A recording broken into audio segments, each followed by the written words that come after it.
ಆಮೇಲೆ ನಮ್ಮ ಜಗಪ್ಪ ಅವರು, ಆಮೇಲೆ ಇಲ್ಲಿ ಮೂರ್ತಿ ಚಿಕ್ಕದಾದ್ರೂ ಬಾಯಿ ಮಾತ್ರ ತುಂಬಾ ದೊಡ್ಡದಿದೆ. ಜಗಪ್ಪ ಹೆಂಗಪ್ಪ ಮೇಂಟೈನ್ ಮಾಡ್ತಿದ್ಯಾ? ತುಂಬಾ ಕಷ್ಟ ಅಲ್ಲ, ಅದಕ್ಕೆ ಹೇಳ್ದೆ ಮದುವೆ ಮಾಡ್ಕೊಬೇಡ ಅಂತ.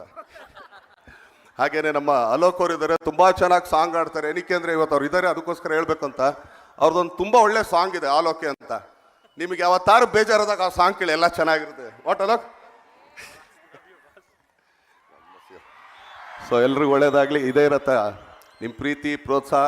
ನಮ್ಮಂತ ಚಿಕ್ಕ ಪುಟ್ಟ ಈಗ ಬೆಳೀತಾರಂತ ಕಲಾವಿದ್ರು, ಈ ಸೈಜಲ್ಲಿ ಇರೋ ಕಲಾವಿದ್ರು ಅಲ್ಲ, ಈ ಸೈಜ್ ಎರಡು ಒಂದೇ ಸೈಜ್ ಸೊನೆ. ಯಾಕಂದ್ರೆ ಅವ್ರು ಆಕ್ಚುಲಿ ನೋಡಕ್ಕೆ ಈ ಸೈಜ್ ಇದ್ರು ನಮ್ಗಿಂತ ತುಂಬಾ ಮುಂದೆ ಇದ್ದಾರೆ, ನಾವು ತುಂಬಾ ಹಿಂದೆ ಇದ್ದೀವಿ.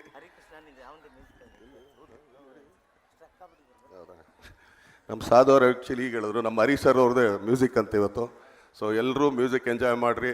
ಇದೇ ಥರ ವರ್ಷ ಇದೇ ಥರ ಉತ್ಸವಗಳು ನಡೀತಾ ಇರಲಿ. ನಿಮ್ಮನ್ನೆಲ್ಲ ನೋಡೋ ಭಾಗ್ಯ ಎಲ್ಲ ಕಲಾವಿದ್ರಿಗೂ ಸಿಗಲಿ ಅಂತ ಕೇಳ್ಕೊಳ್ತೀನಿ. ಸ್ವಲ್ಪ ದಯಮಾಡಿ ಇದರಲ್ಲೂ ಸ್ವಾರ್ಥ ತೋರಿಸ್ಕೊಳ್ತೀವಿ. ನಮ್ಮಂಥ ಕನ್ನಡ ಕಲಾವಿದರನ್ನ, ಚಿಕ್ಕ ಚಿಕ್ಕ ಕಲಾವಿದರನ್ನ ಹರಿಸಿ ಬೆಳೆಸಿ ಆಶೀರ್ವದಿಸಿ ಅಂತ ಕೇಳ್ಕೊಳ್ತೀನಿ. ಧನ್ಯವಾದಗಳನ್ನ.